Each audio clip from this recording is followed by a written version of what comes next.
When it comes to horse racing, you can never have too much information. With TwinSpires, you can place your bets with confidence, whether you use handicapping insights like our Brisnet speed ratings, prime power and past performances, the guidance of our experts' top picks, or just choose a name that catches your eye. Yes! No matter how you pick your horse, bet with TwinSpires. And now you can race to victory with TwinSpires tournaments. Welcome, everybody, to what we can call a grand jury edition on the road to the Breeders' Cup, our Breeders' Cup preview show. Got a nice quad box, as they like to say on NFL Red Zone. James, Ashley, Vance, and myself joining you to take a look ahead at a series of the races this coming weekend at Del Mar and get you set up for the Breeders' Cup. Give you some of our thoughts on horses that we like in specific races, and also an upset pick that we are looking forward to wagering on this coming weekend. And we certainly want you to watch and wager with us at TwinSpires, and we want to help you out. And we have our seasonal Breeders' Cup money back offer. All of the Breeders' Cup races, Friday and Saturday, you are going to get your money back up to $10 if your win bet finishes second or third. Presumably, with all races being at least 8 starters, you would get back money for third place in all of those events. And as of this moment, every Breeders' Cup race does have at least 8 starters, so hopefully that holds true throughout the weekend. But be sure to go to TwinSpires.com, go to the offers page, opt in, and get a little bit of insurance on your win wagers throughout the Breeders' Cup this weekend at TwinSpires. And don't forget another one of TwinSpires' signature events, the Bet Share, sharing the thrill with your friends, with people on social media. You put together a ticket. It could be a pick 4, it could be a pick 5, really anything you want. You post it out there in social media. You text it out to your friends. Everybody buys shares, and you're able to alleviate some of the stress of a larger ticket and get people involved, get in the action, get in on the fun, and turn one winner into a group winner, which can be a blast if you do it with the right group of people. So be sure to get involved with the Bet Share at TwinSpires, unique to the ADW space there. And for the first year, TwinSpires is a proud partner with the BCBC. You can wager in the Breeders' Cup betting challenge with us at TwinSpires. We've had feeders and qualifiers throughout the fall season, but there is still time. You can still register and buy your way in at TwinSpires, or you can go to the Breeders' Cup themselves, purchase your spot there, and tell them you want to wager with TwinSpires, and we will get you registered and set up there. Registration closes tomorrow afternoon prior to the first races at the Breeders' Cup, so be sure to get your entry in if you want to wager in the BCBC with us at TwinSpires. All right, that gets rid of the pleasantries. Let's dive in, guys. We got 6 races that we want to talk about, and we are going to go in chronological order, starting with a pair of them on Friday. The Breeders' Cup Juvenile is going to kick off the discussion, and we're going to start with Ashley, who's going to give us a look at who she thinks is going to be the winter book favorite for the Kentucky Derby. So I'm going with a value play here. I'm going with Gaming, the 7 horse here. And this is a Bob Baffert runner. He has 3 in the field, but I like this horse in particular. Has 2 wins, both at Del Mar, and stretching out in distance, stretching out to a route for the first time. Irad Ortiz Jr. is aboard. He won this race with Forte back in 2022, and Bob Baffert, of course, has 5 wins in this race, a record for the Breeders' Cup Juvenile. So I'm going to go with the 8-1 price. Good price on a Baffert trainee who's no stranger to the winner's circle in the Breeders' Cup Juvenile. Southern California mainstay. This horse certainly can benefit if the inside 2 start to duke it out early and could set up his late rally. James, your views on the Juvenile? Well, I'm going to go with East Avenue. I liked East Avenue's debut win at Ellis Park. That's over 6 furlongs. When he stretched out to 2 turns in the Breeders' Futurity last out at Keeneland, there was some speed in there, and he quickly just put all the other speed to rest, sprinted clear, and, really I thought it's just a beautiful mover, one with authority, with seemingly plenty left in the tank. The thing about this Breeders' Cup Juvenile is that there is some other speed in the race, but it's not as speed-loaded as recent additions, in my estimation. I can just look at these California horses that have taken turns, at least in their last 2 starts, with Getaway Car and Citizen Bull beating each other. And we're going to see East Avenue here breezing with Tyler Gaffalione on the outside. This is his final 5 furlong drill at Churchill on October 25th. He went in 1:01. Really just like I said, under not being asked for anything whatsoever, continued to gallop out real well. He's the son of Medaglia d'Oro. I love his stride. I think he has more to offer, and I think he'll be controlling speed from the inside with Tyler Gaffleone. So I'm going with East Avenue. Yeah, it'll be no surprise or no secret in terms of what his tactics are going to be. A lot will depend on what Getaway Car does. It's kind of interesting to see in the last effort, Getaway Car and Citizen Bull. Getaway Car did not show the speed that he showed sprinting. Citizen Bull grabbed the racetrack that day and went wire to wire. Wonder if they were trying to see if Getaway Car could rate because he had folded up shop in the previous try when showing early speed. So we'll see what the dynamics look like, but pretty safe to say that East Avenue is going to be go for launch coming right out of the gate. And he certainly did chew up and spit out Ferocious last time out at Keeneland. And Ferocious is a horse that has done battle with Chancer McPatrick before. And Vance, that's a nice segue into your thoughts on the juvenile. Yeah, I think on paper, the East Coast Colts have an edge over the West Coast. And as far as price is concerned, I'm going to go with the second choice, or the expected second choice, Chancer McPatrick. Won the Hopeful and the Champagne, closing into some fast paces.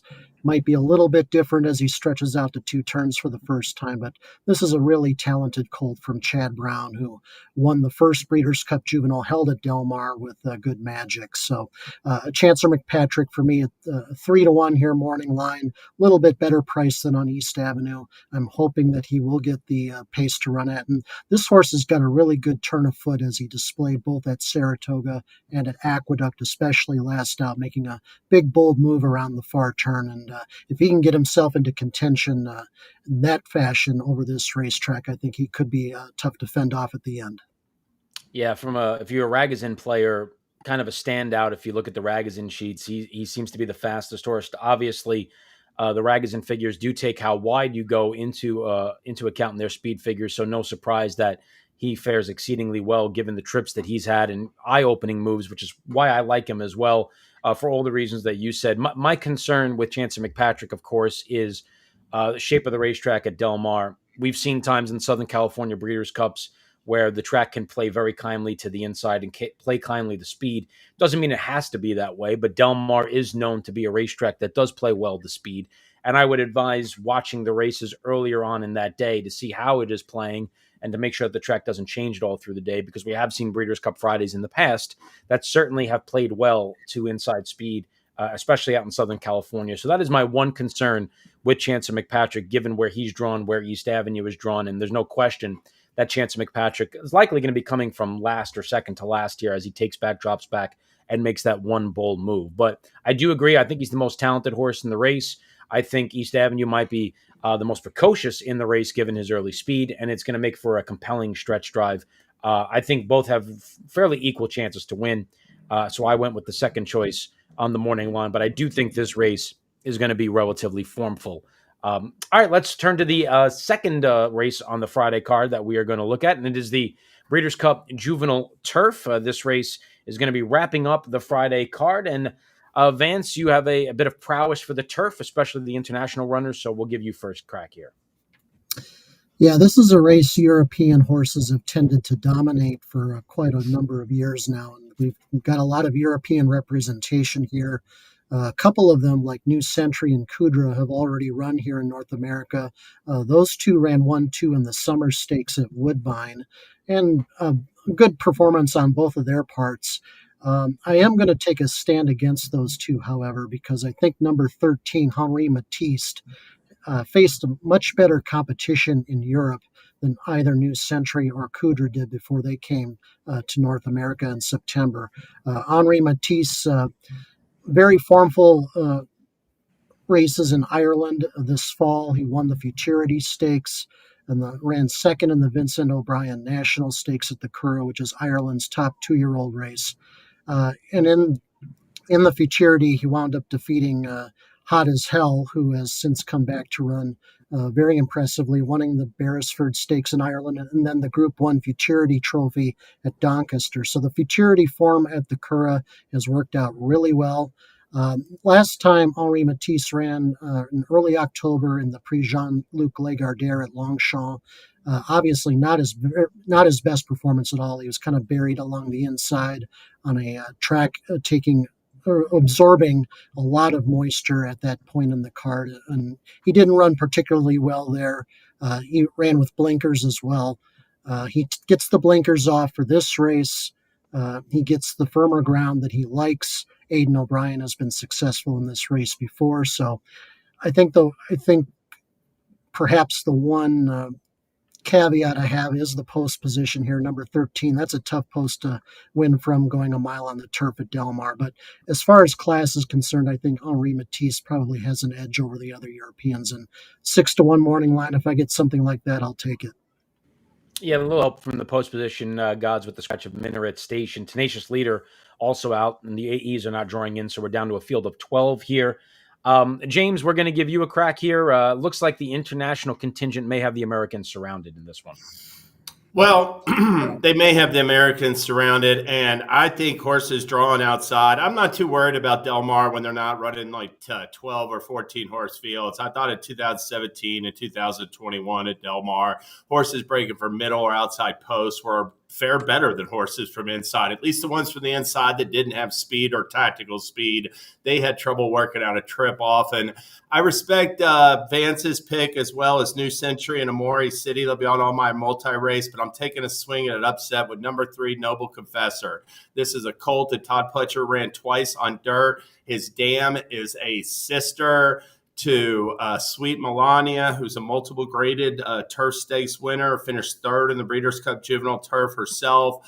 And Noble Confessor switched to grass for the first time in the Pilgrim, and despite being a maiden, I thought he ran better than the winner. I thought the winner was on the best part of the course, got the jump on Noble Confessor. He was behind horses in upper mid-stretch.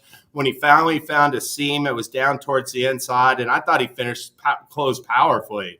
I recommend anybody watch that gallop out of that Pilgrim, because it looks like to me he's about 10 lengths in front midway on the first turn. So I thought that was a real encouraging turf debut. I'm not surprised to see Todd Pletcher run a maiden right back in the juvenile turf, because they think that they can win with Noble Confessor, and I'm going to have an upset.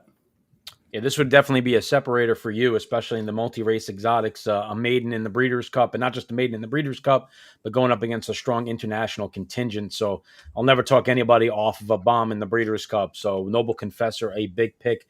Ashley, looks like you are in lockstep with Vance in your thoughts in the juvenile turf. Yes, we have the same pick, and he has mentioned a lot of the reasons that I like that horse as well. I will also note that Aidan O'Brien and Ryan Moore have won the last 2 editions of the Breeders' Cup Juvenile Turf.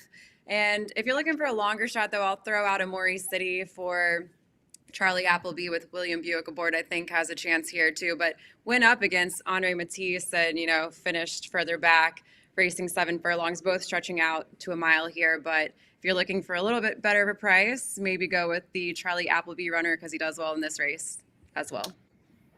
Yeah, I share a lot of the sentiments that Vance had, especially as it came to the 2 horses coming down from Woodbine and Al Qudra and New Century, who I thought both benefited from a pace that collapsed that day. And I was almost more impressed with Dream On prompting that pace and staying on for 3rd and running well than I was with the horses that ran 1-2, given those pace dynamics. Henri Matisse's big concern for me is that he's got some antics in him for sure. Sometimes, last time out, kind of mug Seagulls 11, can kind of duck in and out in the stretch at times, and tying that in with an outside draw concerns me. And I think the winner of this race is coming out of that Vincent O'Brien race. And I agree with what Vance's point was, in that group of runners I feel are better than the pair that went up to Woodbine. And I think you're going to get a better price on them, as the morning line seems to indicate. So I'm going to take a price with Seagulls 11. He seems to be a horse. He's a big, good-looking son. He's got that nice white face that reminds me a little bit of Talismanic back in the Breeders' Cup Turf a few years ago. But this horse has shown an affinity for running well with proven Group 1 competition. He's not far behind Henri Matisse at all. And the price is probably going to be 3 times as good, and he has a better draw. And I think of all of the European runners, this is going to be the one that's likely overlooked. I understand Ryan Moore obviously chose off this one, but and he's actually Seagulls 11 is a horse that is a stablemate to Waco Kid, who's also in this spot. But Seagulls 11 for me I think is going to work out a good trip. He's going to be able to stalk and pounce. And again, it comes down to value, perceived value. And I just prefer him with this draw, especially to the two that are shipping down from Woodbine who shipped in for the summer stakes. So I'll try to wrap up Breeders' Cup Friday as well with a bit of a price play in Siegel's 11, who's given a 15-1 chance on the morning line. Well, if we come out of there on Friday with any money left, and hopefully we do have some, we will have some races on Saturday to look at. And we're going to flip the page on over. And the first race we're going to look at is the Breeders' Cup Turf, which is, in a lot of years past, been the penultimate race on Breeders' Cup Day, but it finds its way in the middle of the card this year. James, we're going to put you in the leadoff spot for the Turf. Yes, I'm going to go with number 3, Shahryar. Listen, last year he broke from post 1 at Santa Anita in the Breeders' Cup Turf, and I thought he ran a big race to be third. I mean, he was gaining on up to the mark. I don't think there's any runners close to the caliber of August Rodin and up to the mark who were 1-2 last year in the Breeders' Cup Turf. Shahryar was a clear third. And let me just say, I think he has improved this year as a 6-year-old.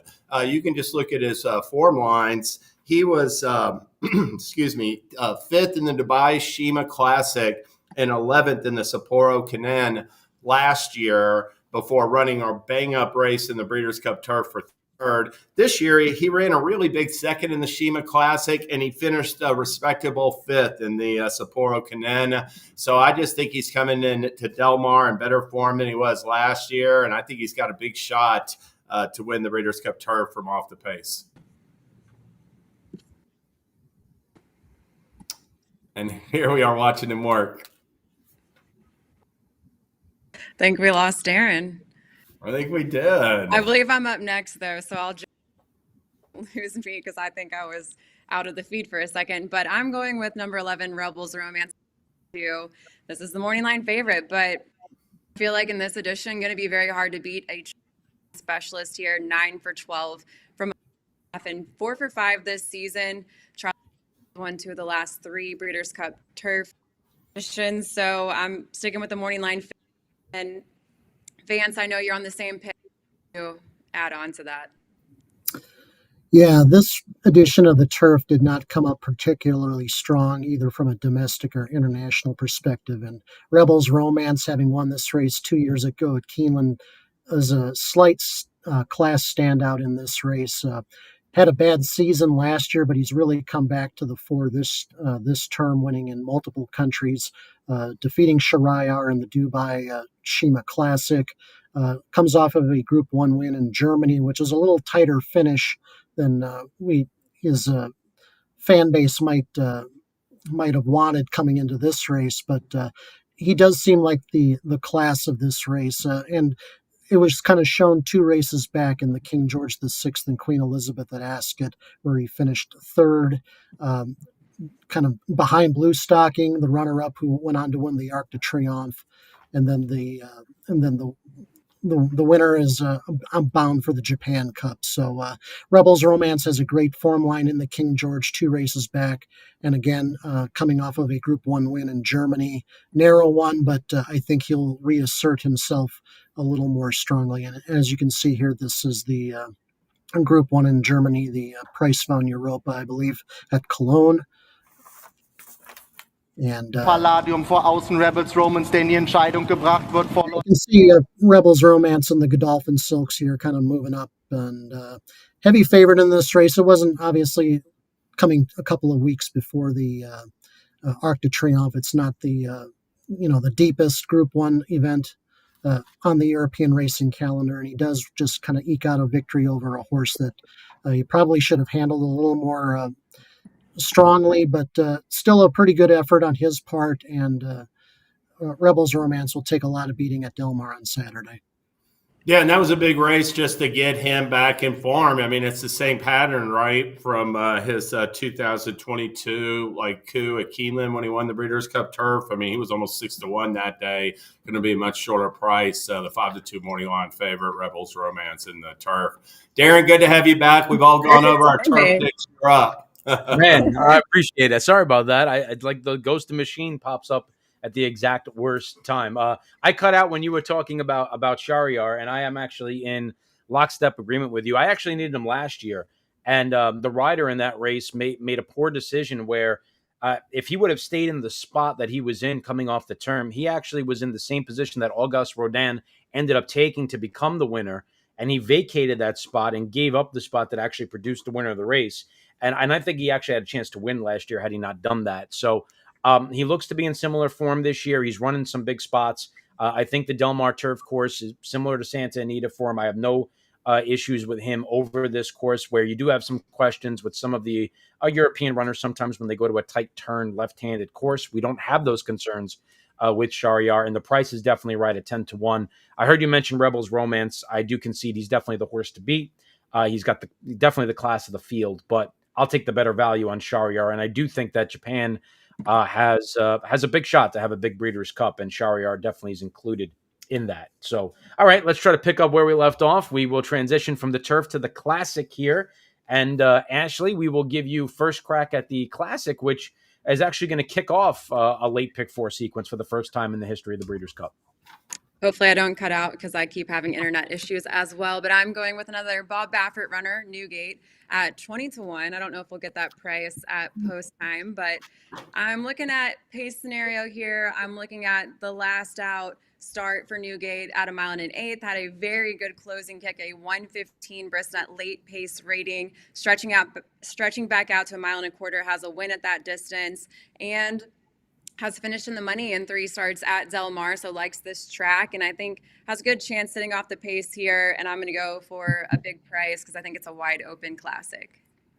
Yeah, I think you are going to get pretty close to all of that 20-1 just based on the field, the horses in the race, and 14 horse field. Some of these horses are going to have to offer some value, and I can certainly see Newgate being a horse that gets overlooked in this spot, regardless of it being a Bob Baffert trainee, and who's obviously won the Breeders' Cup Classic many times. James, your top selection here in the Classic.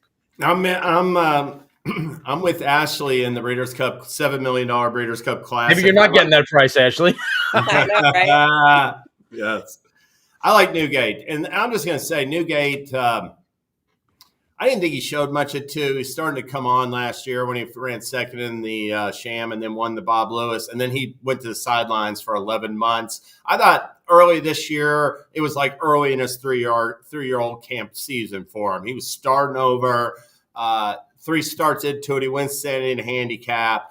And then he ran poorly in Dubai. But one thing that was popping up in that Sanity handicap and in the Dubai race was he wasn't getting out of the gate very well. And when he came back last time, Newgate in that California Crown, once again, he broke terribly, I thought, that day. And that was a real moderate pace. And he was widest of all. And he ran his eyeballs out to get beat a neck. That race knocked Subsanador and National Treasure, unfortunately, out of it because it was an extremely fast race on paper. And Bob Baffert's only like 30% win, second off the layoff. His horses often move forward. I think this horse is still a developing type that hasn't, found his best form yet. And I like the fact that he came right back to the work tab, drilled these 5 furlong bullet works. I think the addition of blinkers on Newgate is just to get him out of the gate. Baffert doesn't want him walking out of the gate in a 14-horse field. He gets this mid-pack stalking trip with Frankie. I think he's got a real chance. Yeah. So double vote for Newgate at 20-1 given out here on the Jerry Breeders' Cup preview show.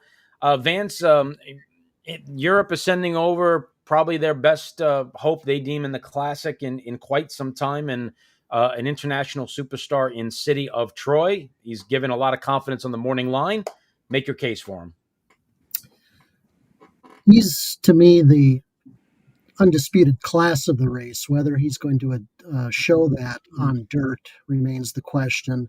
A lot of emphasis is on the fact that he is a son of Triple Crown winner Justify, so that in itself is giving Coolmore, trainer Aidan O'Brien, the confidence to even try him in this race. Otherwise, I don't think they would have. But this horse only beaten once, and he put that defeat long past him with impressive victories in the Derby at Epsom, the Eclipse at Sandown, and then the International at York. The last 2 races over 1.25 miles. Of course, he's already proven he can stay a mile and a half, which I think, the fact that he can run a mile and a quarter and a mile and a half quite impressively and efficiently says a lot more than maybe some of the other horses that he'll be facing in the Classic.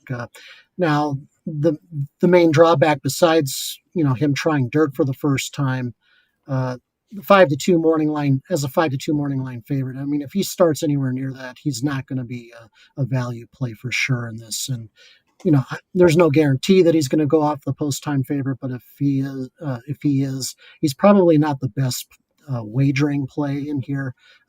If you had to try and beat him with somebody else, I would probably look towards Arthur's Ride, the Whitney winner, who earned a tremendous speed figure winning that race and can easily bounce back off of a poor effort in the Jockey Club Gold Cup. But City of Troy, from a class perspective, I think he can hang with, if not defeat, the best 3-year-olds in this country.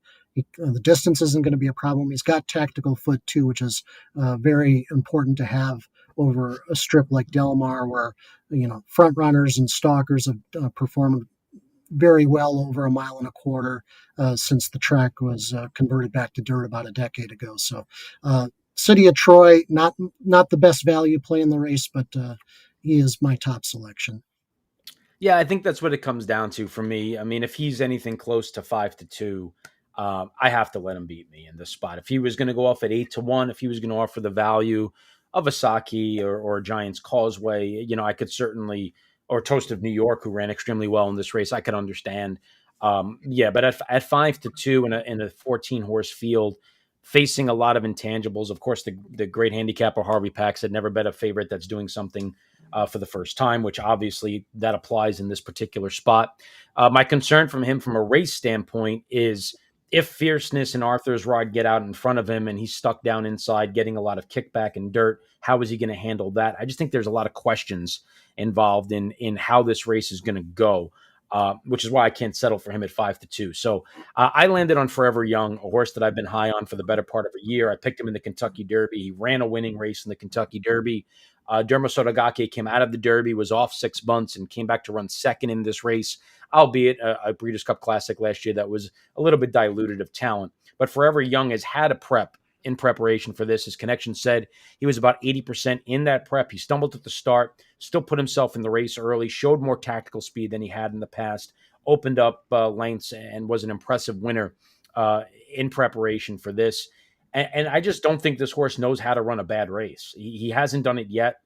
He's been thrown every possible scenario at him, going a 1-turn mile against American dirt sprint speed in the Saudi Derby, going into the Kentucky Derby and overcoming a very difficult trip to be beaten, a nose and a head for all of the money, and then shipping back to Japan, being off for 5 months and coming back and running extremely well there.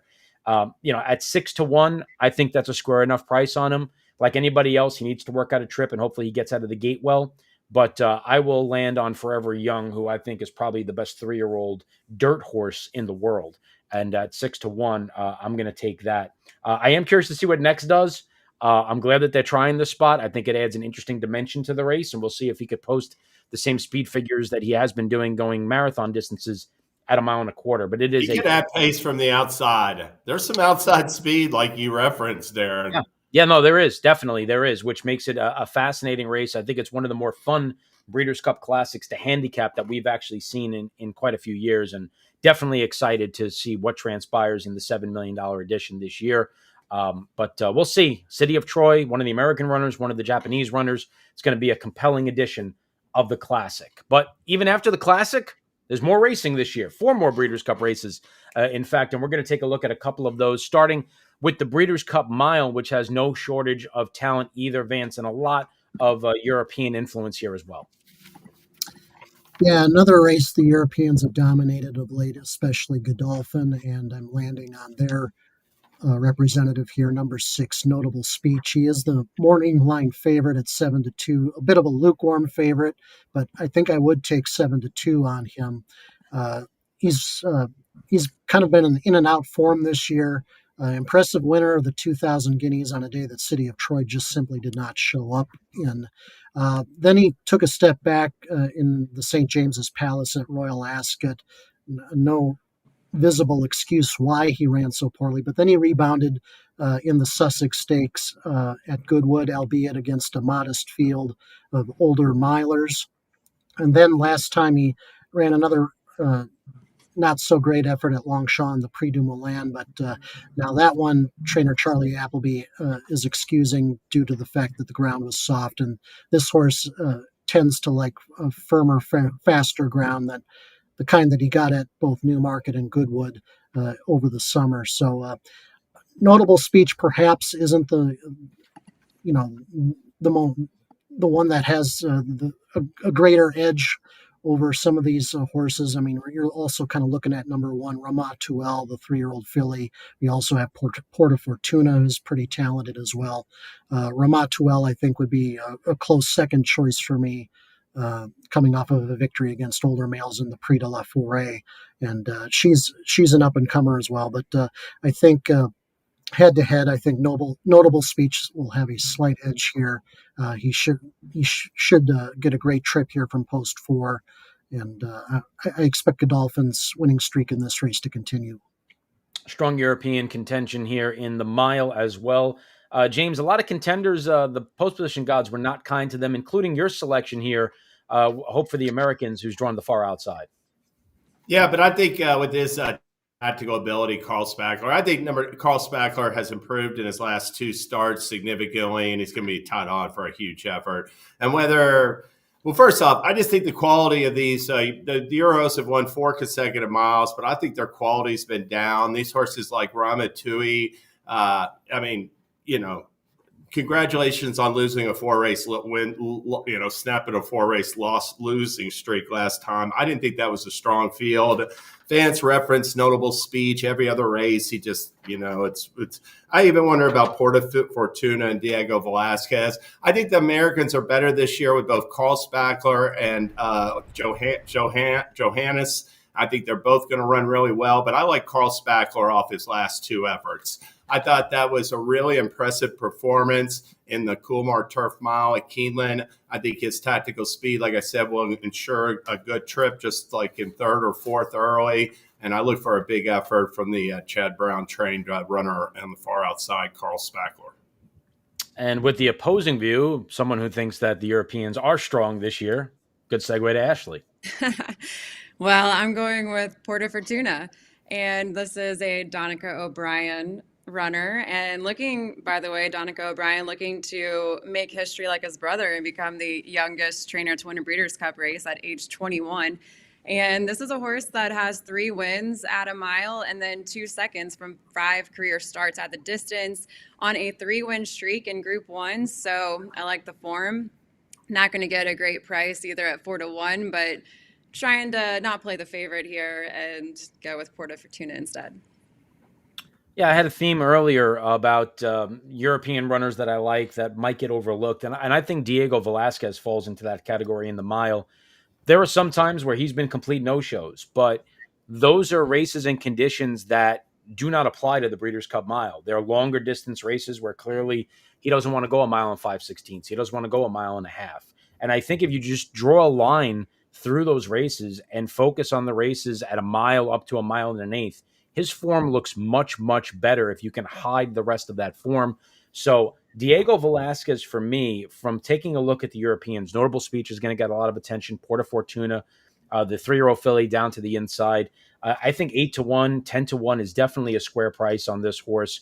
And you're getting Ryan Moore, very quietly aboard. So Diego Velasquez, for me, I think could be the potential value of the international runners. And I'm going to take a big shot with him here in a hugely competitive edition of the Breeders' Cup Mile, which is still not the last race because we're going to talk about one more on the card. The Breeders' Cup Sprint is going to be the last race that we talk about, and always a heavy American influence in here. They seem to do well, and James, I'll let you have first crack at the sprint. Well, on the straight no chaser in the Breeders' Cup Sprint, number 8. This is a 5-year-old son of Speedster trained by Dan Blacker, who back in last year at Pimlico, last spring at Pimlico, when he won the the Grade 3 Maryland Sprint by 7.5 lengths. I just thought he was going to just have a great rest of the season. I thought he was a superstar sprinter in the making. And he went to the sidelines, didn't return till the Run Happy in May, broke poorly, got some more time off. I thought his race in the Santa Anita Sprint Championship last time was absolutely brilliant. There was a ton of speed in there, and he went 21 and change and 44 and 1 in an absolute hand ride, I thought, comfortably opening it up on the field along the back stretch. And what was really key for a horse like Straight No Chaser was to see him come back, I thought, and work pretty quickly. Dan Blacker got him back on the tab 3 weeks later, and he's put a 5 furlong and half mile drill in on that are pretty quick. I think he's a candidate to hold his form and run a big race. I like that draw and post 8 with to his inside. It's going to give John Velasquez some options. But one thing's for certain, Straight No Chaser will be part of the pace. He'll be prominent from the start. No question about that. Actually, the Now horse, I guess we can argue, is federal judge who's come on the scene the last couple of months to take over favoritism in this race. We'll give you your shot at making your case for the morning line choice here. I really didn't want to pick the favorite, but you just have to respect that effort in the Phoenix at Keeneland. And of course, the track was very speed favoring, but I feel like, Del Mar can be speed favoring as well. We do have a lot of early front runners in this field, and so if he gets the early lead, then great, has a great chance. If he doesn't, then this probably is not going to work out for him. But I don't really see any off the pace runners that I like that well either, so I'm just looking for federal judge to get that early lead and go gate to wire. Irad Ortiz Jr. aboard. He's won 3 of the last 4 Breeders' Cup sprints, so I have to stick with the Now horse. Speaking of Now horses, that you can argue that there's more than one. Mulligan has certainly been sensational this year. Vance, he's drawn to the outside here, and you would think that might give Flavian Pratt some options to kind of see what's going on to his inside and make a decision and get his horse in a good spot. Absolutely. As mentioned, there's a ton of speed in this race, as you would expect in the Breeders' Cup Sprint, and a lot of handicappers are going to throw Mulligan into that mix. But this horse has also kind of shown recently the ability to sit right off of the pace, and I think breaking from post 10, I think, as you said, it's going to give his jockey a lot of options, just kind of get the lay of the land as soon as the gates open. And Mulligan has really come on in the last several months, undefeated this year in 4 starts. He's relatively fresh. Has been kind of excelling at distances a little bit longer than this, 7 furlongs primarily in the John Nehru and the Forego, but he is capable at 6 furlongs as well. He showed that winning an allowance at Keeneland to start the year, and at 7-2, I think he's a pretty decent value here for a horse coming into this race in career peak form. It's been mentioned that there's a lot of speed in this race, and Ashley, you said that you didn't really see anything in terms of off the pace, and I do think there is 1 or 2 that can make a case for that, and one of them is the Japanese runner Remake, who, if you go back and you watch the replay of his most recent race, I think that race is going to be almost exactly the type of race he runs in the Breeders' Cup Sprint. I see a great setup from him here. He's run against a very strong group of runners, whether it be in Mideast, whether it be in Asia. And off that last effort, I think he's primed and ready to run a big one here. And if they go crazy up front, I think he's definitely a candidate to do his best Elmhurst or Lita Justice impression and be a blur in the stretch here for Japan and potentially get the job done in the Breeders' Cup Sprint. And I was kind of going back and forth between him and Nakatomi in terms of who I think is going to get the best trip. And the difference between the two is, while Nakatomi does show a tendency to be able to rally from off the pace, I still think his best races are when he's a little bit closer. He doesn't normally win when he has to come from far back, and I think he's going to have to make up a lot of ground, and I think Remake is more accustomed to doing that, and I think the price is definitely right for him. I think Japan has a legitimate chance to win 3 or 4 Breeders' Cup races, to be perfectly honest, and I think Remake is one of those horses that has a legit shot here. So I'll make him my top play in the sprint, and hopefully he comes bounding down the stretch and gets the money from far back. So that's a look at 6 individual races. We do want to highlight an upset pick that we each have at any point of either card. So Ashley, I will start with you. In terms of upsets, which horse are you looking most forward to wagering on? Ended up landing on Mufasa at 12-1 in the Breeders' Cup Dirt Mile. Now this is a Nacho Correa's runner and making fourth start in the U.S. It's a Chilean bred, and Nacho Correa's got his one Breeders' Cup win with an Argentinian bred. So trying to, he doesn't do that anyway with his stable. But Mufasa likes to sit right off the pace. This is another race with a lot of early speed and looks to be improving. Last couple starts, has won at 7 furlongs in the last two, and had a 100% speed figure last out. So I think at 12-1 has a pretty good chance in this field. Yeah, I'm normally not too high on the Breeders' Cup Dirt Mile. It's actually concluding the card on Saturday this year, and it might be one of the tougher handicapping puzzles of the entire weekend. From a handicapping standpoint, it might be the best Breeders' Cup Dirt Mile I've seen in terms of just trying to find value and not having a dominant presence at a short price for the first time in a few years. So I'm actually looking forward to that race this year, and I do like Mufasa a bit as well. James, the Breeders' Cup Distaff has gotten watered down to about 8 runners. Obviously, it lost Idiomatic. Torpedo Anna is the shortest price morning line favorite, but you're seeking an alternative to spring the upset there. I am.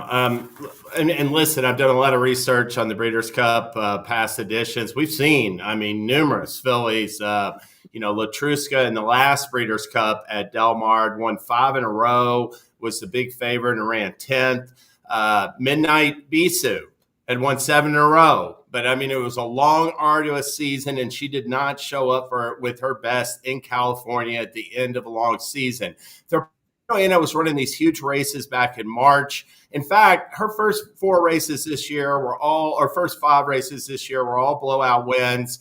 And the Travers was the first time she'd ever been in a dogfight in the stretch in her entire racing career. And she ran her eyeballs out at 1.25 miles to lose by a short head to Fierceness. That race took something out of her. She didn't come back the same filly at Parks. She was all out to win that day. We've seen Ness, the 3-year-old filly. She was bet down to favoritism off the board. Heck, a Silver Bullet Day. I could pull out other 3-year-old fillies. They're just too long a season, and I think this is the case for Torpedo Anna.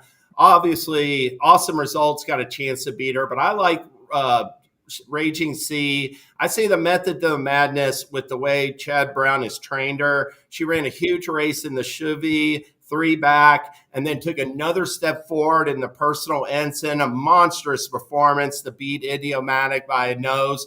There's no way she's moving forward off that race and taking another forward step in the distaff. Chad Brown knew it. He backed off her training. She wasn't cranked at all in the Beldame. She won that race on class alone, and she's poised for another forward move in the Breeders' Cup Distaff. So I'm going to play Raging Sea to win the Breeders' Cup Distaff over Torpedo Anna and others. Yeah, this is a race that has certainly at times produced, short price favorites that have delivered. Azeri comes to mind, obviously Zenyatta, but has also been a race that has produced monumental upsets in the past. I forget One Dreamer. I remember the great race call from Tom Durkin. Gary Stevens just stole $1 million race, and we've got it on videotape. Back in Alan Jerkins never won a Breeders' Cup, and he had the big favorite in that race. And yeah, absolutely. I remember Beautiful Pleasure and Reboletta both went down in flames in this race at short prices. Spain won this race at like 50-1 in 2000. So definitely a race that has produced some huge prices. And if Torpedo Anna gets beat, certainly does open things up possibly for a huge price, because one of the other short price favorites is an unknown in the Japanese horse Awesome Result, who is undefeated. But, we don't know how her class stacks up against some of these. So we'll see how it shakes out. It's a bit of a fascinating angle in the Breeders' Cup Distaff. Lance, you are going to the first race of the Breeders' Cup weekend. So you are looking to pad your bankroll early with a price. Yeah, I'm not sure how heavy I will invest on this horse in the win pool. I think he is certainly deserving of throwing underneath in your exotic wagers, and that's number 9, Shareholder. Now, if you give the top European contender in this race, Whistle Jacket, a good shot to win, then I think you need to look at Shareholder too. The two have met twice before, and their head-to-head matchup is 1-1. Shareholder got the better of Whistle Jacket when they first met in the Norfolk Stakes at Royal Ascot. Shareholder was coming off of a maiden win at Beverly, and then he won the Norfolk by a length. The two met again last time in the Pre-Mornay at 6 furlongs at Deauville, and Shareholder ran no kind of race whatsoever, actually trailed the field. I think it's best to draw a line through that race. Cutting back to 5 furlongs, Shareholder is relatively fresh. This is only his fourth start of his campaign. Whistle Jacket and a lot of the other Europeans have just been on the go all summer and fall, so they might not be quite as fresh as Shareholder. I guess if you have to mention, I've mentioned the positives and a couple of negatives with Shareholder. He does tend to start a little bit slow, which you don't really want in a 5 furlong turf race. And of course, he hasn't negotiated a bend yet. So those are kind of the detriments to Shareholder, but he is going to get a really solid fast pace, as you would expect, to try and close into. And if he does handle a bend, he might be on the scene late to kind of boost your exacta or possibly cash a win bet on.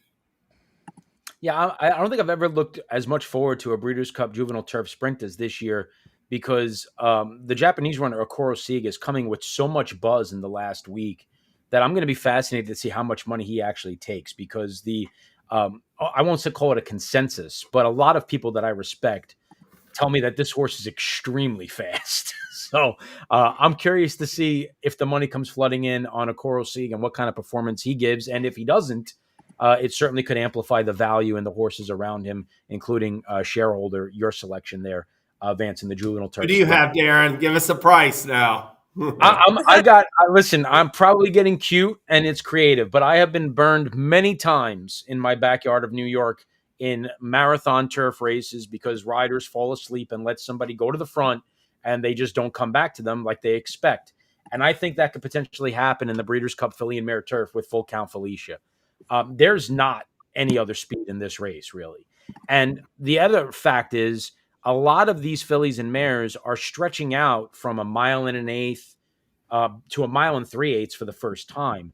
And while they naturally could produce more speed going longer, I think that a lot of the connections are going to be a little bit leery about the 1 3/8 distance. You heard Chad Brown talk about why he doesn't have any runners in this race because of the 11 furlong distance. And if they sit back and kind of wait and let this filly go out to the front like she did in the EP Taylor, I don't think she has to come back to them. I know she's not necessarily the caliber of some of the best runners in the field, and the price is going to reflect that. But if you let a good horse, which she is, go out and lead and not challenge and let this horse just coast through fractions, sometimes they don't come back to you. And she's going to be 12, 15 to 1, and that's going to be the angle I take in the Filly and Mare Turf and try to maybe reverse the trend that has burnt me many times watching as a frustrated handicapper in New York turf races. Well, any chance Didio tries to go for that early lead as well? Again, that's kind of where I'm coming from. If someone's going to challenge her, they need to change their typical tactics in a Breeders' Cup race. And I'm just not sold that people are willing to do that for this kind of money.